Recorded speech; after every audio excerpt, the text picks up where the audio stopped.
The House of Mystery presents Inside Writing, the radio show where authors discuss their writing process in all genres. Oh my. Okay, we are back. And joining us now, as we said before the break, we've got Randy Thomas. Thank you for taking the time to talk to us today. Absolutely. Thanks for having me on your show. Randy, this is quite a story. Now, the Pray Away documentary's been out for a few weeks now, I believe. So first of all, before we get really into that, how did you get involved? Let's go through some of your timeline and how it started for you with that group. Okay. Well, I'll try to keep it abbreviated. But basically I grew up in an abusive situation. And when I was 19, I was thrown out of the house for being gay.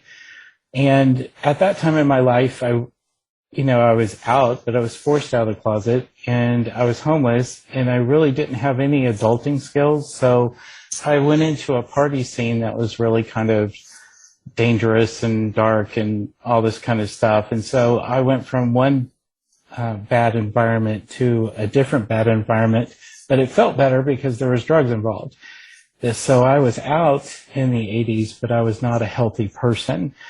I eventually moved to Dallas for a change of scenery, and while there, I hit bottom on drugs and alcohol, and I joined a 12-step program that I'm not a part of today, but I do love that program for that point in my life. And while there, I became a Christian, and I do believe it was a genuine conversion. I still consider myself a Christian today, but at that time, leading up to my conversion, I just really didn't have any healthy relationships, or I didn't even know how to balance a checkbook. So I had to learn how to be an adult quite later than you should. And right at that same time, at that vulnerable point, I became a Christian, and I got exposed to this particular group that happened to be an Exodus group. And that's one of the ways that conversion therapy groups and ex-gay groups lure people in. They are attractive to vulnerable people like I was, because I was desperate for answers that I didn't know how to go get on my own, if that makes sense. Oh, yeah, totally. Well, so at that time, how were you feeling about yourself, or how, being gay? That part of you, was that something that you didn't want to be, or you thought was maybe wrong? I knew that something was really screwed up in my life, because I had made a ton of bad decisions after coming out of being thrown out of the house. And I was just looking for answers about why my life sucked so much. And I was suicidal, and it was just a terrible point. And being gay, my experience in the party scene, it was really easy to scapegoat all the bad experiences that I had gone through in life on being gay. And that's what that group taught me, is that, instead of just being a codependent person, which I was codependent because I was gay, which is a lie. Yes, I was codependent, but not because I was gay, but because I was human, and human are vulnerable to dysfunctional relational approaches, but they attributed everything bad to being gay. And if I worked on all these peripheral issues, it would help me to be less gay. And so I had a ton of issues to work through that were legitimate, but none of them had to do with the fact that I was being gay, but that was what I was taught. And because I had had bad experiences, desperate for answers, I just learned to scapegoat being gay. So I didn't go into it feeling too terribly upset about being gay. But then after being in that group for a while, the magical answer is this is all happening because I am gay, which was a lie. So at that time, you thought if you could cure being gay or stop being gay, so to speak, that you would become healthier, have a better life then. Right. And add on top of that the religious manipulation of, this is what God wants you to do. This is what God wants for you. And in order for you to be a happy, healthy, whole man of faith, you have to pursue your quote-unquote heterosexual potential or live a life of celibacy. Now, you moved up pretty high in the group. Weren't you like a vice president or something in that group as well? I did end up becoming the executive vice president of Exodus and that's the position I held when we shut it down in 2013. How's your feeling about the group now when you look back at it? When you look back at the whole time you were with them and up until it was shut down, what's your thoughts on it? I completely regret any moment that I spent within those groups and at Exodus. I do feel like it's a cult that lures vulnerable and hurting people like I was. And I don't have any high esteem for any part of that 22 years that I was involved in it. Are you now, in the communications you're doing now, like including this interview and the documentary, are you is the mindset that it's a counter movement? Like, in other words, you want to now disseminate the message that it is a cult and sort of undo the propaganda that's been out there? That's part of it. I know a lot of people aren't really interested in my need to make personal amends. But I feel like if I was going to because I was pretty out there publicly with my opinions before, I think it's only the right and responsible thing to get out there and say how my opinions and positions have changed. Because I just don't think it would be right to just slink off into the woodwork, and not say this was hurtful, harmful, and dangerous and deadly thing that I was involved in. I mean, this ideology killed one of my friends, and that's what ripped my blinders off. So to honor his life and his legacy, I have to tell the truth. And if I was going to be public about it before, I really feel like I should be public about it now. And needless to say, in the meantime, there are still other organizations active that do what Exodus did, right? So there's the narrative in terms of opening people's eyes to what they're up to, correct? Exactly. In the movie Pray Away, Michael Bussey mentions that wherever homophobia and transphobia exists, this type of conversion therapy will manifest in some particular way. And people tend to think, and it's wishful thinking, and I love the thinking of, the ex-gay or conversion therapy movement died when we closed down Exodus. That's what we had hoped. But it didn't. It just redeveloped into different networks, different online efforts. And we always say when one Exodus leader, quote unquote, goes back, there are three to take their place. And that's just true for the movement as a whole. So it's more an ideology in a sense than a given organization. It's just the set of ideas that proliferates. Correct. Yeah, it's a stigmatizing ideology that's wrapped and undergirded, if that's the right word, with toxic theology. I'm curious also, like, in terms of the conversion itself, quote unquote, it's one thing to try and repress or suppress being gay, which is, of course, as we know, unthinkable and wrong. But it's also like it would seem like parallel to that, there's an inducing of trying to make you straight or attracted to women. And I'm really curious, like, what happens on that end of it? Like they try and convince you to be attracted to people you're not? Like, how does that go? Well, it's very convoluted and hard to explain because it doesn't happen. Right. But basically, if I hear the word heterosexual potential ever again, if I never hear that word again, I would be glad to never hear that word again. But basically, there's this idea that as long as you're dealing with your the peripheral issues, you'll have less reason to turn to homosexuality, because homosexuality was considered a sin, but it was also considered, quote unquote, a reparative drive, that people turned to homosexuality to numb the pain of former wounds, to indulge in sex addiction and all of these types of things that it's not. But it was considered, when people would turn to that or give in to temptation, if you can follow my lingo there, it's because they're trying to address a legitimate issue in an illegitimate way.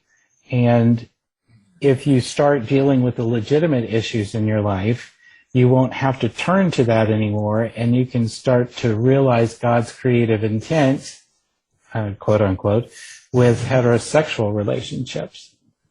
And, and over the course of time, I did realize that I had a smidge of bisexuality in me. I can look back on it now and say, well, yeah, I was attracted to Bo and Luke Duke of the Dukes of Hazzard, but I was also attracted to Janet Jackson, and so I look back on it now and I know that I have a smidgen of bisexuality.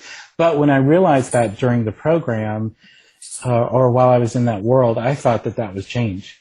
That's another way that cult also it erases bisexual people. It thinks it's converting people when in fact it's probably ensnaring a lot of bi people. Right. It's interesting. A lot of this also goes to labels and terms, because I'm straight, but at the margins, I am attracted to men a certain amount of the time, although it's a minority of the time, which sort of begs the question of how bi any of us are. Right. And then it's like, it becomes very steeped in semantics, but if the bottom line is your centrifugal attraction is to other men, that's simply who you are. I mean, and that's, it is. I can see how they, in a poisonous way, sort of manipulate that slippery slope. Absolutely. And the way I explain it now is, yes, I was attracted to Janet. If Halle Berry were to show up at the door and say, hey, let's go for drinks, I'm going. I'm engaged. But my fiance Dan knows I'm going. But what I have with Dan, just from my makeup, can never be competed with or compared to, the sexual attraction that I have towards some women. You know what I mean? Right. So, yeah, you're absolutely right. I totally agree. Can you give us a sense, and Al and I were talking about this before we got on, like, how long were you in Exodus, and how long has it been since you've been out? I was involved in Exodus for 22 years, and I came back out in January of 2015, January 12th. Okay. Got it. But that wasn't right after we shut down Exodus. We shut down Exodus in 2013, in June of 2013. What did you do those 2 years from 13 to 15? Were you still kind of, mindset was still kind of in the way of the pray away, the Exodus, or no? Well, it's interesting because my beliefs had been challenged for several years before we closed down Exodus. So I was already deconstructing a lot of things. A lot of the pedestals that I had built up for former friends of mine, they started crashing long before we actually closed Exodus. However, once we shut down Exodus, once I did not have to herd cats all over the country with regard to Exodus leadership and donors and supporters. I mean, it went from a blizzard of noise to nothing like that. And at first it was very welcome, but then I had no idea who I was, because my entire identity and what I felt I was called to do was just destroyed. It was just shut down. And so for the second time in my life, I was truly suicidal. But I reached out to some LGBTQ plus people who were actually frenemies or nice people to me back when I was a part of Exodus. And I just started asking inappropriate, probing, deep questions, and they were very kind and gracious to me. in engaging me in conversation. And over time, that time between closing down Exodus and coming back out, what I really did was a moral inventory. I say that a lot, but I looked back at my life and I reclaimed what was good and what was personal growth, true, genuine growth, and integrated that into my current identity then. And through a long, dark night of the soul and prayer and crying out to God and all that kind of stuff, I realized that I could be a happy, healthy, whole gay person. And every person that I was kindly interrogating at that time, who was so gracious, they proved it. They proved what grace and forgiveness looked like, because they could have slammed the door in my face. They had every right to. I had said some terrible things publicly, but they didn't. And they showed Christ to me in a way that I had never seen actually in the church. And I'm not making that up. I'm not trying to be overly dramatic. They really were Christ to me in a way that I had not experienced before. And so then I knew that this is going to be some Christianese, but where the fruit of the Spirit is, there God is also. And all I got from these LGBTQ plus people who had every reason to not like me was love, grace, kindness, patience, perseverance, all of that. And so that helped me feel more solid about who I was as a gay man. And that's why I came out on January 12th of 2015. It's interesting because all of the above adjectives you listed are things you listed in terms of grace and forgiveness and love and peace and kindness. These are, of course, things that exist in the ground level, real world context, but on social media, they're completely out of fashion. Right. So I can only imagine that in another frame, you've probably been lambasted, dogpiled, dragged, criticized. Am I correct? I didn't look, but am I accurate on that? You are. and it's when I came out, and also when the Pray Away film launched on August 3rd, I get a combination of, 85, 90%, nothing but positive, kind, nice. But then I also get a lot of hate messages and emails and things like that. And when it comes from the gay community, from people who have been hurt by conversion therapy or just absolutely can't hate me, that I actually understand that. That doesn't bother me. I'm glad that they're reaching out and getting all of that out of their system. I hope it helps them in some sort of way. I understand it. There are people who won't forgive me, and I look at some of the things I did in the past, and it was very hard to forgive myself for it. So how can I blame them for having that sentiment? But the religious folks are what get me the most, especially former friends who should know better by now. I was an upper echelon leader. They all deferred to me. They all invited me to speak at different conferences. And as long as I was helping them find a stage to get on or promoting their resources, I was a golden boy. I was God's chosen person to be on the staff at Exodus. But the moment we started questioning all of that, they took off. They're just gone and saying really kind of horrible things. So my difficulty comes from my former friends who should know better by now, but acting like they don't. How do you feel about the Pray Away documentary? What do you think about it now when you watch it? I was a part of the project right at the beginning. I think I was like the first or second phone call that Christine Stalakis, the director, made. And I think it's perfect as far as a documentary goes. And I don't use that word lightly.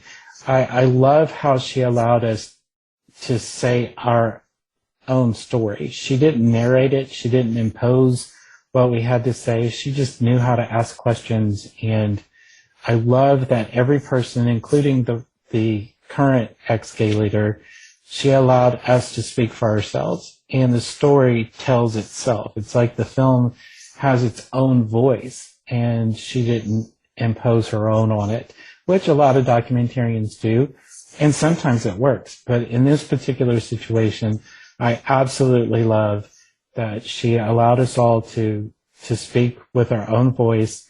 And I think it adequately exposes that conversion therapy is still happening today, that it's deadly, dangerous, and destructive. And it's just a powerful film. And I'm so glad that Ryan Murphy and Netflix picked it up.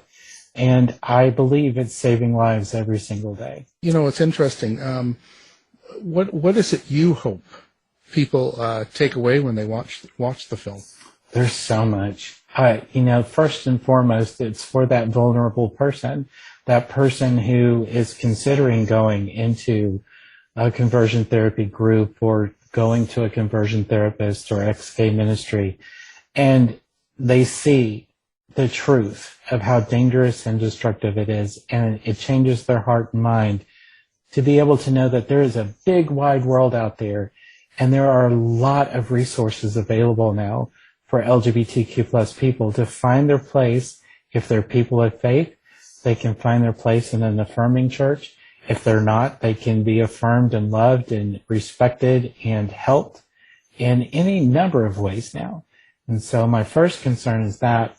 My second is that the leaders, church leaders, conservative church leaders, the religious right, when they see it, that they are convinced to stop the abuse, because this toxic theology, this stigmatizing ideology will never stop as long as the leaders are perpetuating it. So in order to stop a movement, you have to convince the current leadership to stop doing it. And that's the second most, right under there, trying to save people's lives, but also trying to convince current leadership to stop the abuse and do what I did and shut down your organization and go get a real job. It's interesting because there's a cluster of motives, right, with the current leadership. There's the ideology, which itself has its own pulls and forces, but it's also, as you just said, in terms of getting a real job, it's monetary. I mean, if business is good, I could see the corrupting influence of them brainwashing themselves into more deeply thinking, okay, we may as well stay on this path because it's lucrative. Mm-hmm. So is that a big part of the traction it gets for them? Absolutely. But I would say a majority of people were like myself. We weren't really in it for the money. It was nice that we got a paycheck, but I don't think that they see that they're doing it for the money, even though it was hard to shut down the organization that was paying my bills. You know, it was very difficult. And I'm not whining. I'm not complaining. I don't need pity. I shouldn't have gotten in the position in the first place. But it was incredibly difficult at 47 to have to start all over on a career. So I think whether they're conscious of it or not, getting that paycheck is a big motivator to keep the delusion going, stay in denial, and stay within that movement. Does the model work? Is it generally parents taking their kids in? Is it a lot of people themselves coming in for conversion? Is it both? It's both, and it takes on many different forms, and that's why I'm glad that you recognized that it was an ideology, because it could be peer-based support groups meeting every Thursday night in the back room of a church. It could be a professional counselor, and the parents are forcing their child to go in to see a professional counselor. And it can also be the youth pastor or the senior pastor of a particular church providing quote-unquote pastoral care, but using all the same resources that are being used in the therapist's office and the peer-based support group. So it could be any number of things. And it crosses all generations. Youth are a particular emphasis for conversion therapy vans, and I think that that's appropriate. But there are many, many, many, many, many adults getting involved that I wish we could convince to not get involved. Now, you said you were in it for 22 years. That whole time that you were in the group, did you find that you were still attracted to men? Yes, and I got very good at blaming it on Satan and temptations. And, you know, after a while, your temptations lessen because you really trick your brain into thinking to not thinking about it. Because anytime you had any kind of attraction toward another man, you had to confess it. You had to, repent and try to find the legitimate issue, as I mentioned before, and work through all of it. And it was a pain in the rear and embarrassing because of the climate to have to go to your mentor and your small group and confess that you were attracted and blah, blah, blah. But that didn't stop me from being attracted to my personal trainer in 2005. It didn't stop me from being attracted to Idris Elba. And it just, and now I look back on it and it's like, there's nothing wrong with that. That's just part of who we are as human beings. But back then it carried a lot of weight and it was painful. Did you find yourself acting out on it, or did you avoid that? No, I don't know how explicit I can get on the show, but I acted on it as far as masturbation is concerned, and that was a huge no-no as well. But as far as like going to bars and living a double life, I was one of the few that never did that. Yeah, well, I see that because with John Polk, I guess the one that was kind of a show person for the group, he was still sort of participating, so to speak. Correct. Yeah, he did get busted fleeing from a gay bar in Washington, D.C. That's not a good thing. How do you, because coming from this, like I've been partnered with a guy for over 23 years. He grew up with the Mormon influence where they would shock him at 13, because that was kind of their conversion therapy, right? Praying wasn't enough. So there's a lot of, in watching the movie, I got a lot of, I don't know, how do you say, he was pretty angry with a lot of you guys, and he's really not happy with John Polk. How do you deal with that anger? How do you, and what can you say about things to people like that feel that anger? Mm-hmm. Well, first of all, congratulations on your relationship, and I think that's wonderful that y'all have been together all that time. With regard to anger, one of the things that, like, when people bring that to me, I just want to listen first, because they may not want me to respond. They're just wanting to get it off their chest, and that's what's going to be most healing for them.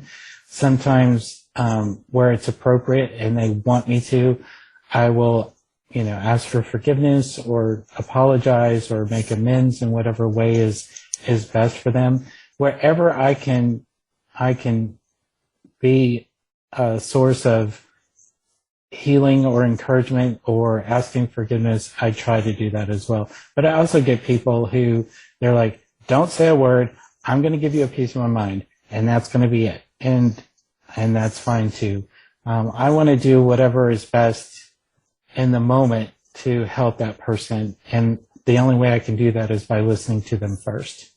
So what do you plan on doing now? Like, you've been out of it for a while, but what do you plan on? What's your next kind of goal? With regard to the topic or just in general? Both, actually, just because they kind of are tied to each other, probably, I'd imagine. Mm-hmm. They are to an extent. Well, I'll start with the topic.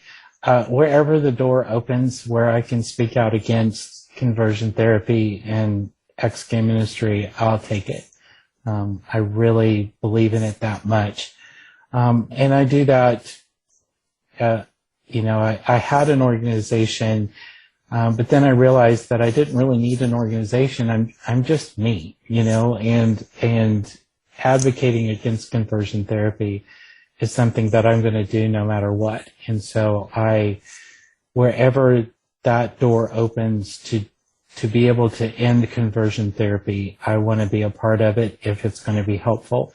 Personally, I'm getting married to Dan in October, so that's my main personal goal right now. It's less than 2 months away, but so that's my personal goal. And really, I just want to live a happy, healthy, whole life, and integrate my whole life from beginning to now, and just show that it is possible. I really want people to believe that you can be a happy, healthy, whole gay person, even with as messed up of a background as I had. I think they completely overlap in the conversion therapy and ex-gay ministry world. I've said many times, there's a gospel according to conversion therapy. There are people out there who will take this one issue, and I used to be one of them, and use it as a litmus test about whether you're a real Christian or not. And so I believe conversion therapy and ex-gay ministry wouldn't exist if it weren't infused with that toxic theology. That's why I think it's a cult, because it goes after one particular issue with all the religious terminology, and it twists it into this worldview. And so there's a complete infusion of conversion therapy and religion in conversion therapy in the ex-gay world. As far as like today, I know that Christianity is so much more big than one issue. And I've done a lot of research from affirming and moderate. I mean, I knew the conservative view going backwards and forwards, but I did a lot of reading from affirming sources, and I realize now that the Bible it's been misinterpreted. It was written in particular cultural contexts, and so I'm able to hold on to Jesus's teachings and my own personal spiritual walk with Christ. But now I'm more of a universalist. Like, I don't believe you're going to go to hell if you don't believe in Jesus. But I do believe he is the way, if that makes sense. But anyway, so I've been able to take the toxic ideology out of it and realize that what Christ taught is truly life-affirming in every single way. And if there's any scriptures that don't fall in line with those red letters, then that's not of God. And I don't believe that the condemnation against LGBTQ plus people, first of all, was translated correctly. But second of all, it doesn't fall in line with what Jesus actually taught. Right. I've read some, just so I can offend as many people as possible, I've read some beautiful things about how Christ was androgynous. I mean, for what that's worth. I mean, which utterly cut across, or utterly aligned to what you just said. That it's been my speculation without knowing a heck of a lot about Christianity, that to the extent that Christianity is intolerant, it's probably been amplified or heightened or distorted, because it just goes against the heart of the matter. Exactly. And I would actually agree with you. I've been irritating a lot of people as well. We could probably start a support group on this, but I had, I believe, I don't know about androgynous for Christ, but okay, like the Holy Spirit, in Proverbs, the whole, wisdom is personified as a woman. She cries out at the gate for mankind to listen to her counsel. That's God describing a part of himself as a woman and calling her counselor. The Holy Spirit is our counselor. And so for God to personify themselves, and I say them as the pronoun, because I think God transcends gender, it makes it very easy to believe that the Holy Spirit is a feminine presence. Check her out in Proverbs. And one of God's names is El Shaddai, which is the many-bosomed one. So let's go irritate a bunch of people together. That doesn't take long. Just get me going on it. I'll tell you. I love it. I love it. Well, so it's been quite a life for you so far. One of the big things that people get upset about is the idea that being gay needs to be cured, and that you could do it by praying or by conversion or whatever means you want to do, shock, whatever.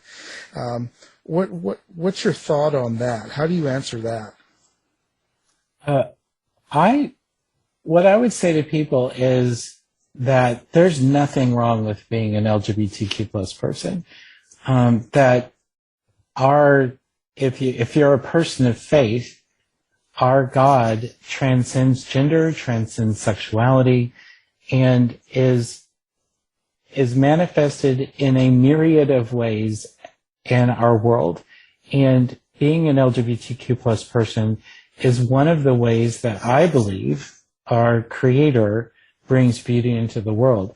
I, as a gay man, bring a beauty into the world as a gay man in relationship with Dan, as a bonus parent to our daughter, as a fur dad to my kids, to my dogs, my friends.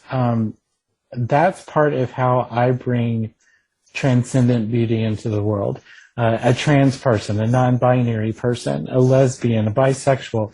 We have all these different manifestations of beauty and relationship, I believe, from our Creator. And why would we want to cure something that's not broken? And I get where people are coming from with that. Unfortunately, I believe that for over 2 decades. But what I'm here to tell you is all that conversion therapy and toxic theology brings is death, destruction, and danger. Whereas if you just accept the truth that God has LGBTQ plus children as well, you can enjoy that beauty. You can affirm people, and it's going to be a much healthier, more joyful experience for everyone involved. Well, now you can tell us the truth now. So, are you allowed to listen to Madonna and all that stuff now? Are you going to clubs and dancing up a storm and all that? You know what? Absolutely. People say all the time Madonna made them gay. I'm old enough to say no. Bo and Luke Duke from the Dukes of Hazzard made me gay, because if you ever watch Inside Across the General Lee, Well, Madonna doesn't make people gay, just like Lady Gaga, any of that. She just sings a lot of songs that people, it's sort of supportive that she had a lot of good songs. No, I'm teasing. Yes. I know. But yeah, that's great. So, so you're living a free and pretty good life. And how's it been going around in public and doing things? Has it been pretty good, for you, or not really? Just like in day-to-day stuff? Yeah. Yeah, it's been good. It's been interesting because now that I'm open out and all that other stuff, I'm going to hold Dan's hand in public if I want to, and unfortunately, even here in Orlando, which is very open and accepting, we get called names there about 4 times, I guess, over the time that we've been together. And so that part, as far as being targeted for being gay men, that's something the LGBTQ plus community is more than used to, unfortunately. So that still happens. But I love it, that like where I work now, people ask about him. And it's not some weird thing. It's not, oh, look, it's Randy the gay guy. It's like, hey, Randy, how's Dan doing? You're getting ready for your wedding? It's just normal stuff. And I love that. And I never had that before. Where do you work now? I work for a very large telecommunications cable company. Okay. And congratulations on your wedding, by the way. Thank you very much. I'm very excited. It's my first one. Oh, very exciting. Yeah. And hopefully my only one. Yeah. Oh, yeah. Yeah, you don't want to hope for more than one. That's right. That's too much work anyway. I came out twice, and that's not recommended at all. So I just want to be married once. So yeah, how is it with your family? I'm very glad you asked. It's so much better now. It's been quite the journey. Like when I came out in 2015, my mother was not happy. But since I started dating Dan, I intentionally didn't try to force anything on her, but I would, like when she would call or I call her, she'd ask me how I do it. I always included how Dan and our daughter was doing. And I think that really kind of helped her see that it's just normal. And she and my stepfather are so far planning on being at our wedding. So that's a huge, huge thing for our relationship. And we've been able to communicate more honestly now for quite a while. But that's a big deal for us. Were they quite religious, your parents or your family? Actually, they weren't. I mean, my mother was raised as in a, it's literally called Primitive Baptist Church in rural Tennessee. But she left that at a young age. So we were Christians, but it was only nominally. So we weren't raised in the church. Do you have any brothers, sisters, or anything like that? I do have a younger brother and 3 nieces, and yeah. It's going okay with him, like everything? He's always been affirming. Yeah, so it along those lines, it's going great. Now, where do you want people to write in, find you, get a hold of you, or communicate with you? Sure. They can find me at my blog at randythomas.blog.blog. And on there you have all my social media links, as well as a contact form if you want to contact me directly privately. You can do that there as well. We'll have that linked up as well. Thank you. People can do one click and find you. And, everything's good. You have your Grindr site on there too, or? You know what? No, one wedding now. One wedding. Oh, well, I always got to ask. You never know. Right. Maybe he's had one that he doesn't use anymore. Right. just for display purposes. Yeah. Yes. Maybe the 2 of them use it. Come on. Right. Yeah, that's true. Yeah, no, I have to have an open mind. You are Yeah, just open. trying to get me in trouble. That's what I'm about. I'm known for that. I think I definitely deserve some acclaim for during the Dukes of Hazzard references. I didn't say anything about the Confederate flag, so we didn't open that can of worms yet. I'm just playing around with it. Well, see, but you yeah. see, the thing is it took me 2 seasons to figure out Daisy was actually a recurring character, so I didn't notice the flag. But Right. I was too busy looking at other things. Yeah, fair enough. There's the correlation. I mean, not to overreach in the whole thing. There's a correlation between being closeted and being homophobic. I mean, correct? Yeah. Very true. Absolutely. Yeah. Mm-hmm. Yeah. And, it's just, I don't know. People deal with things like, gay has been a hot point for a while, and people deal with it differently. It's also who you grew up amongst and who's around you at the time, your friends, your school.